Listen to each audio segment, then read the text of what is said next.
Man, the Talmud tells us, is a tree of life. But unlike a tree, his roots are planted in the heavens, taking nourishment there for his soul. When a person is in mourning, the Jewish faith suggests the planting of trees in homage to the departed.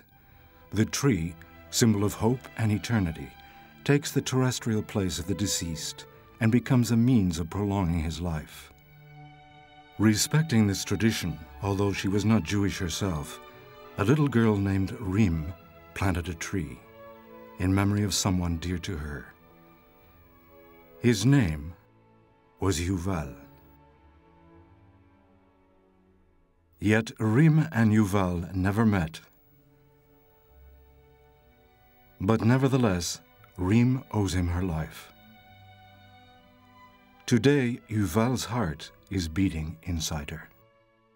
Rim is not in fact a child like any other. She has always lived in the Arab quarter of the town of Ramle. But unlike the other children of her village, she has never been able to lead a normal life. The reason, a congenital malformation of the heart, which had condemned her to an early death. Since birth, she has spent more time in hospital rooms than on the playground. When my daughter was 5 months old, she started having problems due to a heart murmur, so I took her to the hospital. And they told me it was extremely serious and that the only way to save her was through a heart transplant. So we waited for a donor. We waited 3 years, but there was still no donor. While Rim was fighting against death each day, close by, little Yuval was leading a full and happy life with his parents and his brother. He smiled at the world, and the world smiled back at him. But one day, life became unjust, putting him in the way of a fast-moving car, tearing Yuval from his family, his friends, and from life itself. Yuval was 9.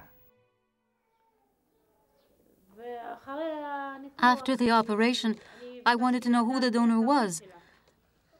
I wanted to tell his family how grateful I was. So they told me that the donor was a child who belonged to a family in Herzliya. They asked me, "Do you want to go to Herzliya and see them?" I said, "Of course I do." Then I immediately went to their home. What they were going through was very, very difficult. And I was so sad to see them in such pain. It was on Sunday, just before Yuval's burial. They phoned us to ask if we were willing to meet little Rim's mother. Of course, we agreed. And then she came over.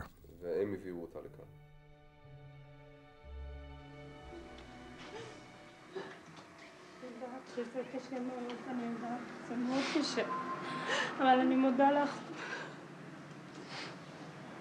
הילדה בסדר. בסדר, אני מודה לך, אבל אני באמת, אני מרגישה מה שיש לה.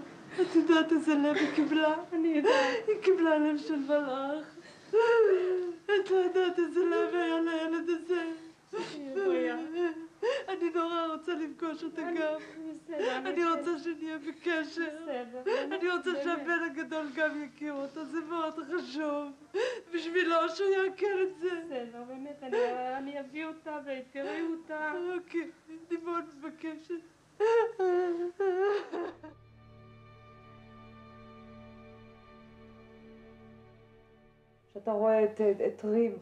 When we see him playing and running and having fun, just simply living, it's, well, despite all our pain, we also feel a certain joy, as if our son's death hadn't been in vain.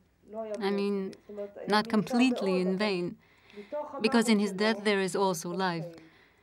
Because if we hadn't given Yuval's heart to Rim, her condition was so desperate that she simply would have died. And thanks to Yuval, she has a new life. This comforts us and somehow it makes us happy.